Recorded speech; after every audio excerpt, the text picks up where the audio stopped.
हरे कृष्ण।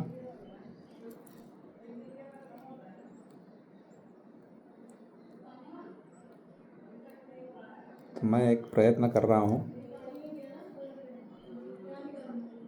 जगन्नाथ लीला आपके सामने पेश करना चाहता हूँ। बहुत ही सरल, शुद्ध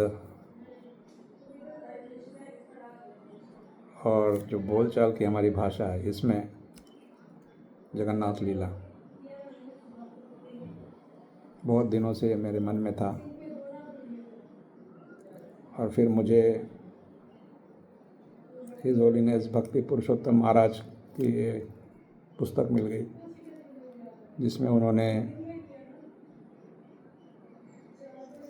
जगन्नाथ लीला को बड़े विस्तार से बहुत सारी लीलाएं बताई हैं। ये पहला भाग है, इसमें 50 लीलाएं हैं। तो मेरी कोशिश रहेगी कि मैं आपके सामने एक एक लीला पेश करूं, और जैसे मैंने कहा कि मेरी कोशिश यही है कि इसको एकदम सरल भाषा में, ताकि आप लोग भी उसको एंजॉय कर सकें, बोलचाल की भाषा में प्रस्तुत कर रहा हूँ। तो मुझे आशीर्वाद दीजिए कि मैं इसको पूरा कर सकूं, और आपका साथ रहा तो मैं ज़रूर पूरा कर सकूंगा। तो सबसे ज़रूरत मुझे है आपके विचार। कैसा लगा आपको? क्या बदलाव करना चाहिए?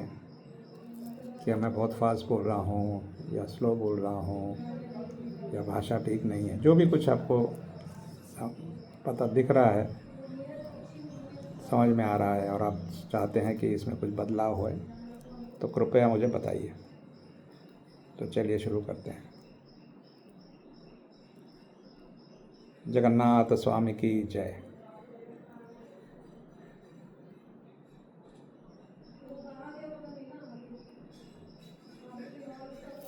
पहला सबसे स्टार्ट कर रहे हैं हम लोग, इंद्रद्युम्न महाराज और जगन्नाथ जी का प्राकट्य कैसे आए वो। और ये जो भी मैं बोल रहा हूँ, महाराज ने स्कंद पुराण से लिया है, तो वो ध्यान में रखिएगा। तो सत्ययुग की बात है। इंद्रद्युम्न महाराज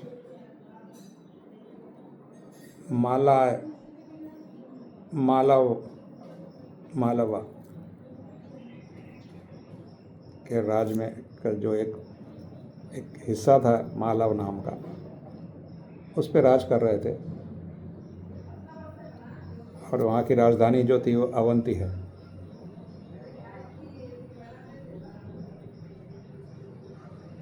तो ये 25वां पुत्र हैं। एक परिवार के 25वें पुत्र हैं, जो कि ब्रह्मा जी से चले आ रहे, परम ब्रह्मा जी के लाइन में चले आ रहे हैं डायरेक्ट। और ये तो आप सब जानते होंगे कि इंद्रद्युम्न महाराज बहुत अच्छे भक्त थे भगवान के। तो जो भक्त होता है, शास्त्र में कहते हैं कि उसमें सारे देवताओं के गुण होते हैं, जो अच्छा भक्त होता है। तो इंद्रद्युम्न महाराज के भी सारे अच्छे गुण उनमें थे। तो एक दिन अपनी पूजा समाप्त करके उन्होंने पुजारी से एक निवेदन किया,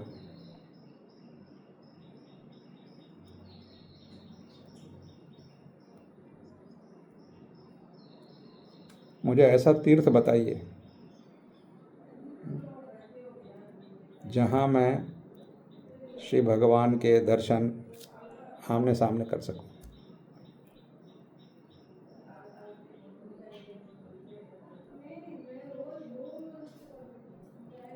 तो जब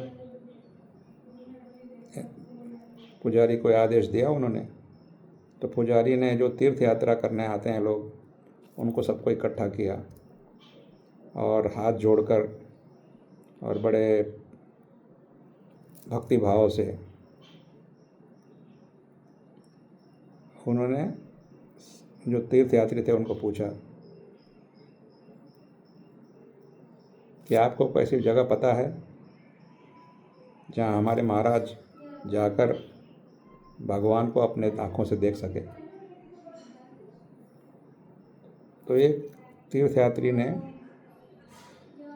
जवाब दिया कि भगवान की कृपा से मैंने जितने भी यहाँ पे तीर्थ हैं इस धरती पर, तो उसको मैंने वहाँ पर जाकर दर्शन किए।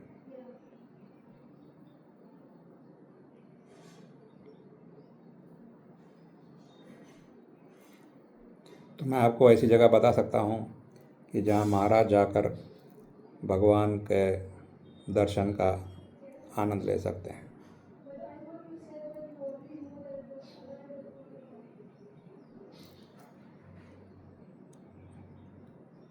तो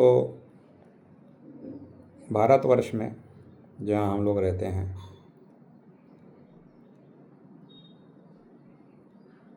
एक जगह है, उसका नाम है उद्र देश।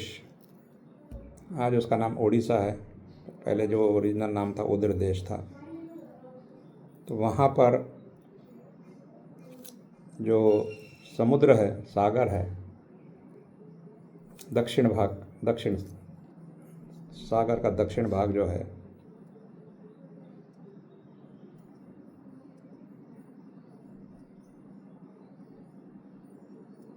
वहाँ पर एक जो क्षेत्र है उसका नाम है पुरुषोत्तम क्षेत्र, जो जगन्नाथपुरी आता है पुरुषोत्तम क्षेत्र में, जहाँ मंदिर है भगवान का, जगन्नाथ जी का, वो आता है पुरुषोत्तम क्षेत्र में।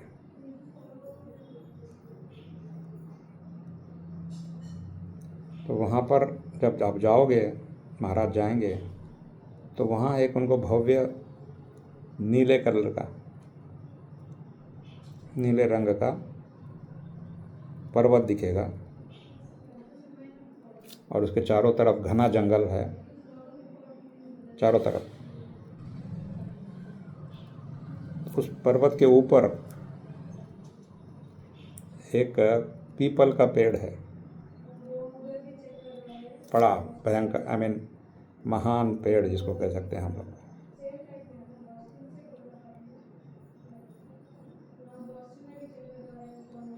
और उस पेड़ के पश्चिम भाग में एक छोटा सा तालाब है, जिसे रोहिणी कुंड कहते हैं।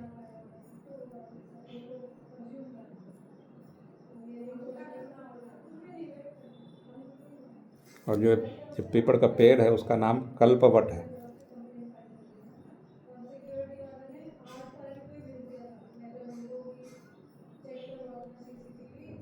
तो वहाँ पर जो उसका जल है उस तालाब का, वो एकदम शीतल है, शुद्ध है, और वहाँ पर हम लोग अपना स्नान ले सकते हैं।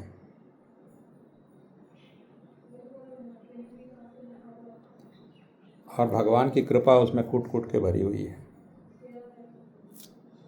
जल के रूप में।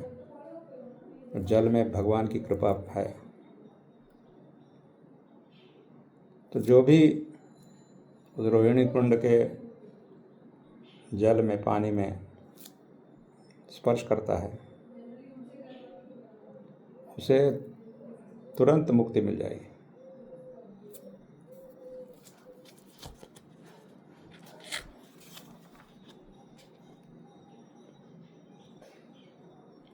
और फिर जो तीर्थयात्री जो बता रहा था, वो आगे भी उसका वर्णन करने लगा, इस नीला पर्वत का। तो इसके कहता है, मैंने जो पश्चिम का आपको बताया, अब इसके पूर्व भाग में भगवान का विग्रह है। भगवान श्री कृष्ण वासुदेव का विग्रह है। और जो विग्रह का है स्वरूप है वह नील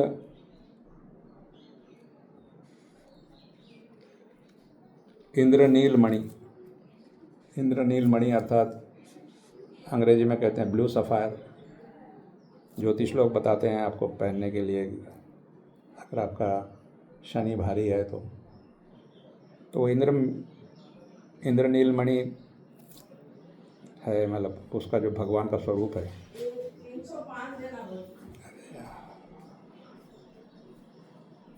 तो रोहिणी कुंड में डुबकी लगाने के बाद, स्नान करने के बाद आपको तुरंत मुक्ति मिल जाएगी। तो जो विग्रह है, श्री विग्रह है, उसके पश्चिम भाग में एक आश्रम है, उसका नाम है सबर दीपक।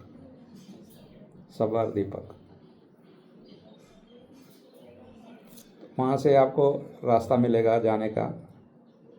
पगडंडी होगी, उस समय तो पगडंडी थी,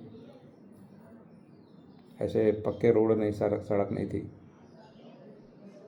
तो वह आपको विष्णु जी के मंदिर में ले जाएगा। पगडंडी से आप जा सकते हैं। और वहाँ श्री जगन्नाथ हाथ में शंख और चक्र, इनके 2 हाथों में शंख और चक्र है, वो रहते हैं। और जब वो तीर्थयात्री इसका वर्णन कर रहा था तो उसकी आंखों में आंसू थे,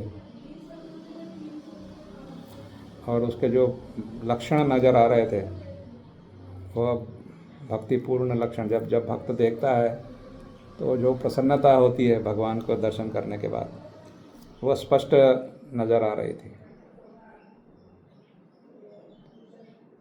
तो फिर उसने भगवान का गुणों का वर्णन करना शुरू किया, गौरव का वर्णन शुरू किया। वह करुणा के सागर हैं। केवल उनका दर्शन करने मात्र से जो भी भक्त है उसकी मुक्ति हो जाती है।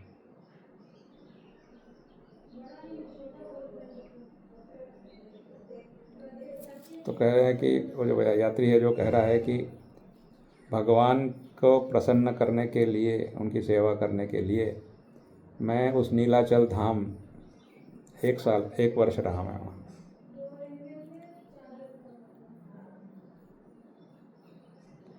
तो मैं तो 1 नंबर का मूर्ख हूँ, फिर भी भगवान ने, जगन्नाथ जी ने मुझे अपनी सेवा का अवसर दिया, और उनकी कृपा से मैंने सारी 18 विद्या जो सीख ली, और मेरी जो बुद्धि थी वो शुद्ध हो गई।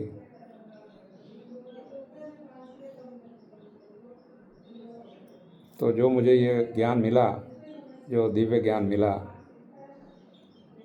तो मुझ में वो भक्ति भाव आ गया।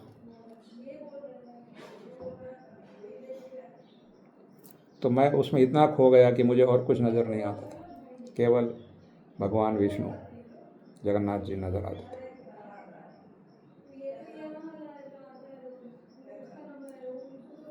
तो जो तीर्थयात्री था वह महाराज के चरणों में गिरा और उनसे प्रार्थना करने लगा कि महाराज आप जाके ज़रूर दर्शन करिए, नीलाचल जाइए, वहाँ दर्शन करिए। आप तो बहुत बड़े भक्त हैं जगन्नाथ जी के, आप हमेशा सदैव उनकी सेवा में लगे रहते हैं। कैसे? प्रेम से, भक्ति और प्रेम से आप उनकी सेवा करते हैं। तो इसलिए मैं आया हूँ यहाँ पर।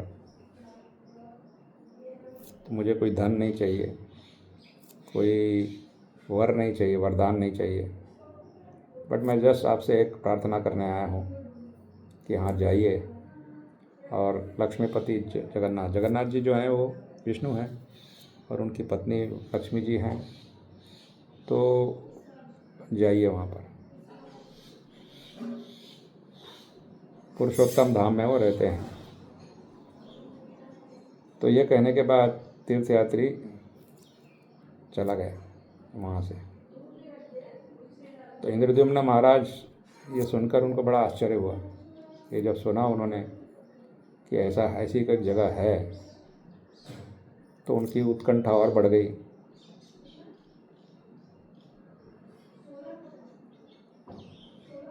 तो उन्होंने कहा कि हमने एक साधु के मुख से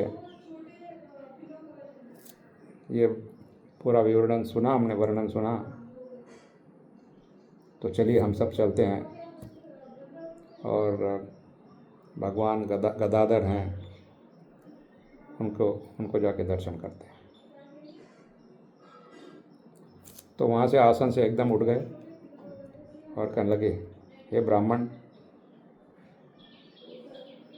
जो पुरोहित था ना, पहले मैंने कहा था ना, पुरोहित को नमस्कार किया और कहने लगे कि मुझे आपकी सहायता चाहिए, मैं भगवान के दर्शन करना चाहता हूँ।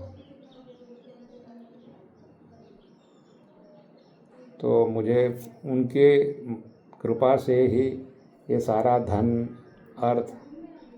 अर्थ काम ये मैंने पाया है।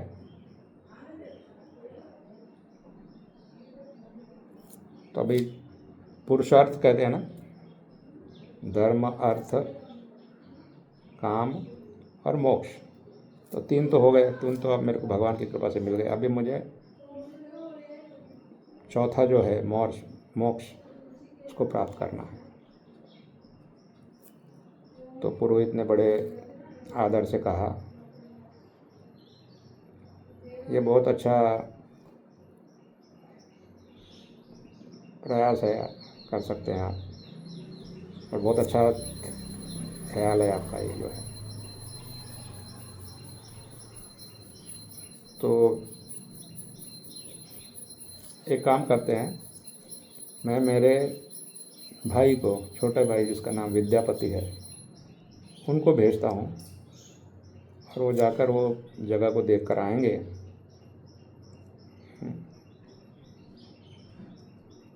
तो आप इतने सब जाओगे तो रहने का भी तो स्थान चाहिए, कुछ चाहिए, तो वो सारा इंतज़ाम करेगा उसका।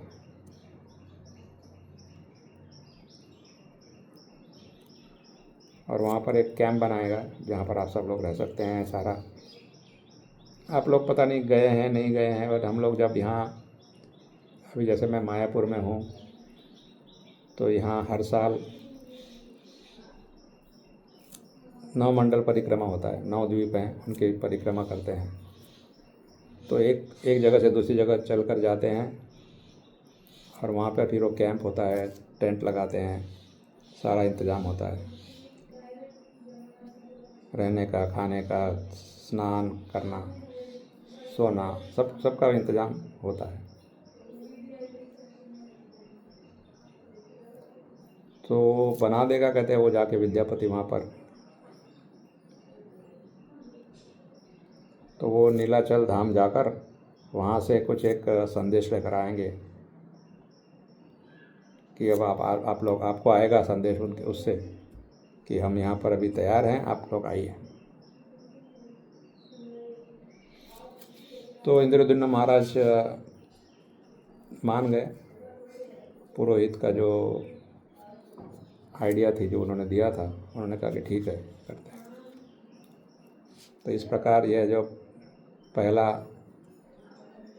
पहली लीला कह लीजिए, अभी भगवान आए नहीं है, परंतु उनकी लीलाएं तो चलती रहती हैं। तो आशा करता हूँ आपको ये अच्छा लगा होगा। मुझे कृपया बताइए, क्योंकि वो बहुत महत्वपूर्ण है जानना, आप इसे कैसे लेते हैं, क्या करते हैं। क्योंकि ज़िंदगी में हमेशा आगे बढ़ने के लिए अच्छे से अच्छा करते जाना, तो मेरा भी यही उद्देश्य है कि मैं आपको अच्छे से अच्छा कुछ ऐसा बताऊं भगवान के बारे में कि जिसको भी आनंद है। पूरी जगन्नाथ जी का। अभी मैं ग्रहण कर रहा हूँ, जगन्नाथपुरी से प्रसाद आया है, तुलसी जी आई है। डायरेक्ट जगन्नाथ जी को टच किया। आपको भी मैं वर्चुअली बता सकता हूँ, ठीक है। तो हरे कृष्ण।